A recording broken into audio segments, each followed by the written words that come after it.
ओम नमो भगवती वासुदेवाय नमो। नमस्कार बंधुगण आपण मानकु आम यूट्यूब चैनल को स्वागत। आज भिडियो रे आमे आपण मानकु कहिबा पई जाउछु विशेष भाबरे 2 दिन महाभविष्यवाणी विषय। आगामी 2 दिन आपणकर किपरि कटिबो, किपरि आपणकर संपूर्ण दिन को पूरा स्पेंड करिवे, किपरि 2 दिन स्थिति रहिबो, केउ सब जिनिस रे आपणको फायदा मिलिबो, ता सहित केउ सब जिनिस रे आपणको सावधानता अवलंबन करबा पई पड़िबो। ए 2 दिन रे आपणको लव लाइफ रे स्थिति रहिबो, आपणको कैरियर रे स्थिति किपरि रहिबो। जदि कहबा 2 दिन रे महाभविष्यवाणी रे आपणकर कैरियर रो स्थिति किपरि रहिबो, आ स्वास्थ्य विषय रे मध्ये हम आपण मानकु कहिबो कि स्वास्थ्य आपणकर भलो रहिबो कि खराब रहिबो। आ वीडियो शेष रे म आपण मानकु किछि उपाय विषय रे मध्ये कहिबी, जहा द्वारा आपण ए आगामी 2 दिन रो भविष्यवाणी रो 2 दिन को बहुत भलो साब्यस्त करि परिबे। तेणु आगो को वीडियो आरंभ करबा पूर्वरु हमर आपणकु रिक्वेस्ट कि जदि आपण आम चैनल रे नुआ आछंती तो चैनल को सब्सक्राइब करंतु, आ संगरे नोटिफिकेशन बेल को मध्ये ऑन करंतु, जहा द्वारा समय समय रे नुआ नुआ वीडियो रो नोटिफिकेशन आपणक पाखरे पहुंची जिवो।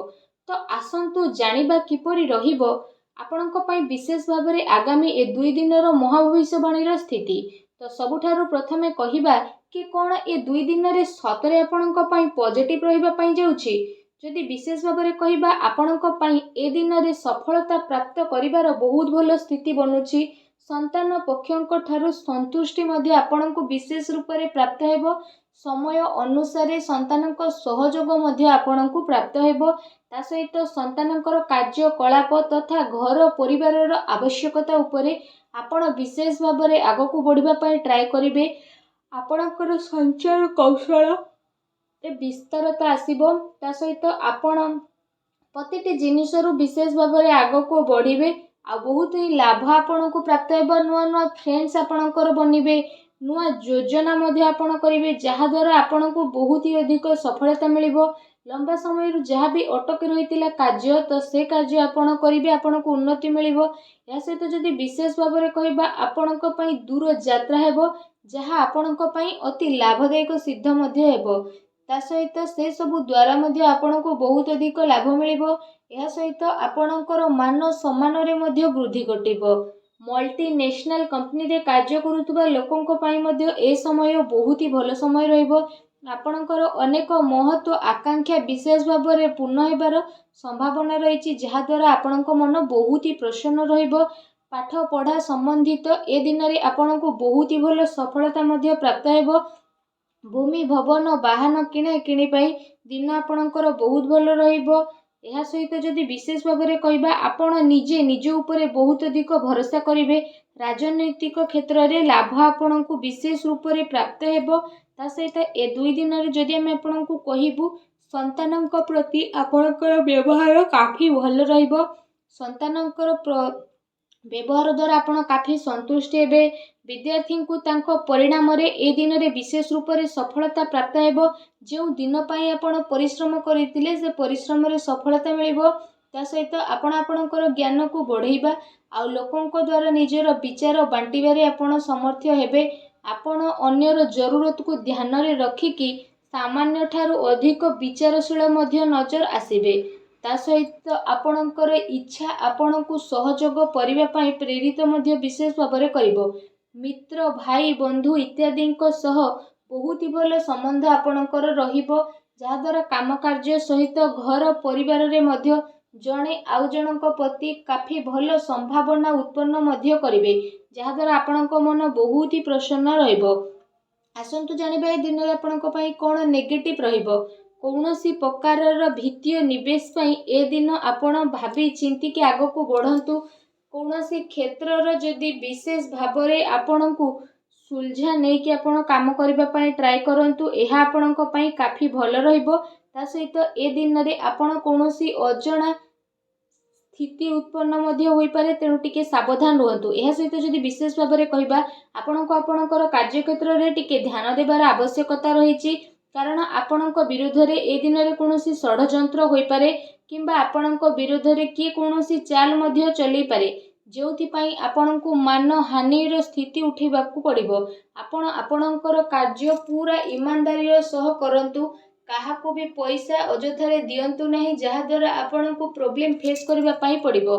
ଅଫିସ୍ ବା କାର୍ଯ୍ୟାଳୟରେ ଆପଣ ଆପଣଙ୍କର ସହକର୍ମୀଙ୍କ ଉପରେ ଭରସା କରନ୍ତୁ ନାହିଁ। ଯଦି ଆପଣ ଏପରି କରୁଛନ୍ତି ତ ସେସବୁ ଆପଣଙ୍କ ଭରସାର ନାଜାଇଜ ଫାଇଦା ମଧ୍ୟ ଉଠାଇ ପାରନ୍ତି, ଆଉ ଆପଣଙ୍କୁ ଲୁଚି ଛୁପି ନୁକସାନ ମଧ୍ୟ ହୋଇପାରେ, ଯେଉଁ କାରଣ ପାଇଁ ଅଫିସରେ ଆପଣଙ୍କର ଛବିକୁ ନୁକସାନ ଉଠାଇବା ପାଇଁ ମଧ୍ୟ ପଡ଼ିପାରେ। ତେଣୁ ଆପଣ ସାବଧାନ ରୁହନ୍ତୁ।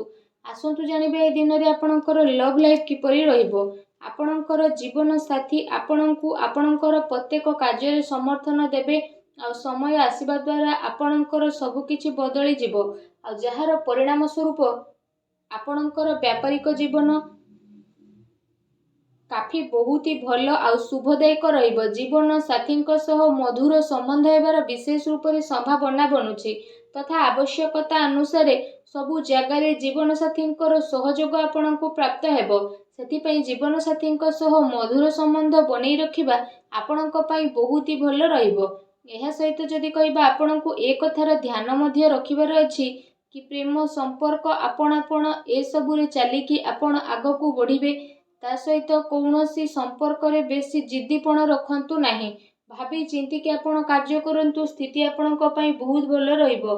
ଏ ଦିନ ଆପଣଙ୍କ ପ୍ରେମ ଜୀବନ ପାଇଁ ବହୁତ ଭଲ ଦିନ ସାବ୍ୟସ୍ତ ହେବ। ଏ ଦିନର ଆପଣଙ୍କୁ ଅବଶ୍ୟ ହିଁ ଲାଭ ଉଠାଇବାର ରହିଛି। ଆସନ୍ତୁ ଜାଣିବେ ଏ ସମୟରେ ଆପଣଙ୍କର ବ୍ୟବସାୟ ଓ କ୍ୟାରିୟର ସ୍ଥିତି କିପରି ରହିବ। ଏ ସମୟ ଯଦି କହିବା ଆପଣଙ୍କ ପାଇଁ ବହୁତ ଶୁଭଫଳଦାୟକ ରହିବ। ବ୍ୟାପାର ଧନ୍ଦା ଆପଣଙ୍କର ଭଲରେ ଚାଲିବ, ଆଉ ଆର୍ଥିକ ସ୍ଥିତି ଆପଣଙ୍କର କାଫି ମଜବୁତ ରହିବ। ଏ ସମୟରେ ଆପଣଙ୍କୁ ଆକସ୍ମିକ ଧନ ଲାଭର ଅନେକ ହିଁ ଯୋଗ ବନୁଛି, ଯାହାଦ୍ୱାରା ଆପଣଙ୍କ ମନ ବହୁତ ହି ପ୍ରସନ୍ନ ରହିବ। ତା ସହିତ ଯଦି କହିବା, ଆପଣଙ୍କୁ ଆପଣଙ୍କର କାର୍ଯ୍ୟରୁ ଏ ଦିନରେ ବହୁତ ଭଲ ଲାଭ ମିଳିବ, ଆଉ ଆପଣଙ୍କୁ ଆପଣଙ୍କର କ୍ୟାରିୟରରେ ଆପଣଙ୍କର ସ୍ଥିତି ବହୁତ ହି ମଜବୁତ ରହିବ। ଯଦି ଆପଣ କୌଣସି ମିତ୍ରଙ୍କ ସହ କିଛି ବ୍ୟାପାର କରୁଛନ୍ତି ତ ସେସବୁ ଦ୍ୱାରା ମଧ୍ୟ ଆପଣଙ୍କୁ ବିଶେଷ ଭାବରେ ଅଧିକ ଲାଭ ମିଳିବ। ଚାକିରି କରୁଥିବା ବ୍ୟକ୍ତି ବିଶେଷଙ୍କ ପାଇଁ ଏ ଦିନ ମିଲା ଜୁଲା ମଧ୍ୟ ରହିବାକୁ ଯାଉଛି। ବିଦ୍ୟାର୍ଥୀଙ୍କ ପାଇଁ ଏ ଦିନ ବହୁତ ହି ଭଲ ରହିବ। ଆସନ୍ତୁ ଜାଣିବା ଏ ସମୟରେ ଆପଣଙ୍କର ସ୍ୱାସ୍ଥ୍ୟ କିପରି ରହିବ। ଯଦି କହିବା, ଅନ୍ୟମାନଙ୍କର ସ୍ଥିତି ଆପଣଙ୍କ ସ୍ୱାସ୍ଥ୍ୟକୁ ପ୍ରଭାବିତ କରିବ। ସେଥିପାଇଁ ନିୟମିତ ଏବଂ ଭଲ ଦିନଚର୍ଯ୍ୟାର ଆପଣ ପାଳନ କରନ୍ତୁ। ସେଥିପାଇଁ ଆପଣ ଆପଣଙ୍କ ଖାଦ୍ୟପେୟ ଉପରେ ଧ୍ୟାନ ଦିଅନ୍ତୁ। ତା ସହିତ ନିଜ ସ୍ୱାସ୍ଥ୍ୟକୁ ଆହୁରି ଅଧିକ ଭଲ ରଖିବା ପାଇଁ ଆପଣ ପ୍ରତ୍ୟେକ ଦିନ ଯୋଗ କରନ୍ତୁ, ବ୍ୟାୟାମ କରନ୍ତୁ ଏବଂ ସୁସ୍ଥ ରୁହନ୍ତୁ। ଆସନ୍ତୁ ଜାଣିବା ଏ ଦିନରେ ଆପଣଙ୍କ ପାଇଁ କ'ଣ ବିଶେଷ ଉପାୟ ରହିଛି। ଏ ଦିନରେ ଆପଣ ବିଶେଷ ଭାବରେ ସ୍ନାନ କରିସାରିବା ପରେ ଗୋଟେ ନଡ଼ିଆକୁ ବିଶେଷ ଭାବରେ ହଳଦିଆ ବସ୍ତ୍ରରେ ବାନ୍ଧିକି ଆପଣ ଗରିବ ଲୋକଙ୍କୁ ବାଣ୍ଟେଇ ଦିଅନ୍ତୁ। ତା ସହିତ ଗାଈକୁ ଖାଇବାକୁ ଦିଅନ୍ତୁ ଓ ଆପଣ ବିଶେଷ ଭାବରେ ସୂର୍ଯ୍ୟଦେବଙ୍କୁ ଜଳାର୍ଘ୍ୟ ଅର୍ପଣ କରନ୍ତୁ। ଏପରି କରିବା ଦ୍ୱାରା ଆପଣଙ୍କ ଜୀବନରେ ଯାହା ବି ଛୋଟ ମୋଟ ପ୍ରୋବ୍ଲେମ୍ ଚାଲୁଛି, ଯାହା ବି ଅଶାନ୍ତି ଚାଲୁଛି, ସବୁ ଦୂର ହେବ ଆଉ ଶୁଭଫଳ ପ୍ରାପ୍ତ ହେବ। ଭିଡ଼ିଓଟି କେମିତି ଲାଗିଲା ଆମକୁ କମେଣ୍ଟ କରିକି ନିହାତି ଜଣାଇବେ। ଚ୍ୟାନେଲରେ ନୂଆ ଆସିଥିଲେ ଚ୍ୟାନେଲକୁ ସବସ୍କ୍ରାଇବ୍ ମଧ୍ୟ କରିବେ। ଧନ୍ୟବାଦ।